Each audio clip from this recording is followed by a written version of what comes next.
આજે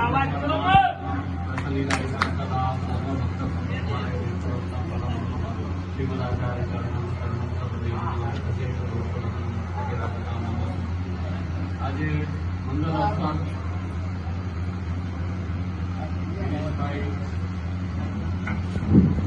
ભાવના અને અનુરૂપ પ્રભુ નવા મંદિરમાં પધાર્યા.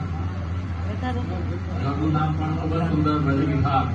પ્રભુ બિરાજે ત્યાં વ્રજ છે અને આપણે પ્રભુ સાથે જ્યારે આપણા ઘરમાં રહીએ છીએ ત્યારે વસ્તુતઃ એ આનંદ આપણી જે વ્રજ છે એમાં જ આપણો નિવાસ પણ છે.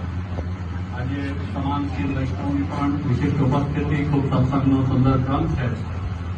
એવી જ ભાવના ગિરીશભાઈ અને સમસ્ત પરિવાર પર સદા પ્રભુની કૃપા રહે અને બધા આનંદમાં રહો. ભગવત સેવા સત્સંગ વિશેષ થતું રહે અને જે વૈષ્ણવની પણ ભાવના છે. ગોધમપુર ગામ અમને તો ગિરીશભાઈથી જ પરિચય થાય. ગોધમપુર એટલે ગિરીશભાઈનું ગોધમપુર. તો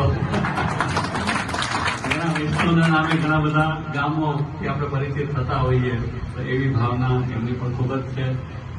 સાત્વિકતા જીવનમાં રહે અને સાત્વિકતા સાથે यदि આપણામાં ભક્તિભાવ છે એનાથી તો ઉત્તમ જીવન કોઈ હોઈ નથી શકતું. ભગવદ આશ્રયની દ્રઢતા, શ્રી વલ્લભના સિદ્ધાંતોમાં અનન્ય નિષ્ઠા, શ્રી વલ્લભના સિદ્ધાંતોના પ્રવર્તન માટે સદા પ્રતિબદ્ધ રહીને કાર્ય કરવાની તત્પરતા, આ બધા લક્ષણો यदि આપણામાં છે તો પ્રભુની આનાથી વિશેષ કૃપા આપણા આ જીવનમાં આ જીવ પર હોઈ ન શકે એવી સર્વ કૃપા ગિરીશભાઈ અને સમસ્ત પરિવાર પર આપણને દેખાય છે. સૌને એવી જ વિશિષ્ટ પ્રેરણા મળે કે આપણે પુષ્ટિ માર્ગના પ્રચાર માટે જે કોઈ કાર્યો થતા હોય, પાઠશાલા, વિદ્યાપીઠ, પુષ્ટિ સંસ્કાર ધામ, બેશાલાની પ્રવૃત્તિ, એ બધામાં પણ આપણો સહયોગ રહે.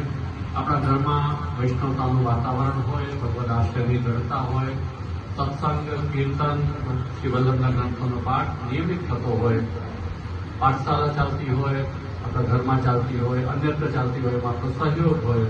બસ આવી કૃપા આપણી સૌ પર શ્રી વલ્લભનું સદા બની રહે એવી ખૂબ ખૂબ શુભકામના કરું છું. શ્રી વલ્લભ